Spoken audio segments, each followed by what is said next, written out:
Таким образом будут отправляться обычные электронные письма. Данные находятся как сообщение в виде текста на сервере. Вы уже отправили, конечно, номера кредитных карточек, пароли, отсканированные документы или другие конфиденциальные данные по электронной почте.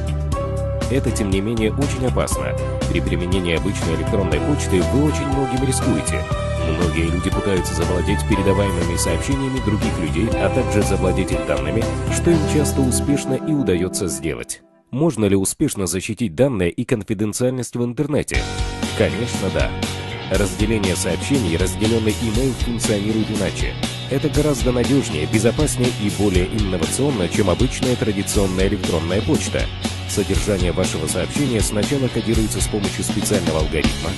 Далее содержание сообщения разделяется на множество частей. Разные части сообщения передаются с помощью разных серверов получателю. Ваша корреспонденция никогда не сохраняется как целое сообщение в незашифрованном виде, и части сообщения не поставляют и не предоставляют информации о содержании сообщения. Особенно высокая степень защиты надежности и безопасности формируется путем запроса и компоновки частей сообщения в целое сообщение только при чтении сообщения получателем. Не давайте интернет-преступности шанс. Зарегистрируйтесь теперь на электронной почте Ojo и получите доступ к Ojo S-Mail. Ojo S-Mail – это уже тысячи довольных пользователей. Присоединяйтесь к нашим пользователям. Ojo S-Mail. Зарегистрируйтесь бесплатно.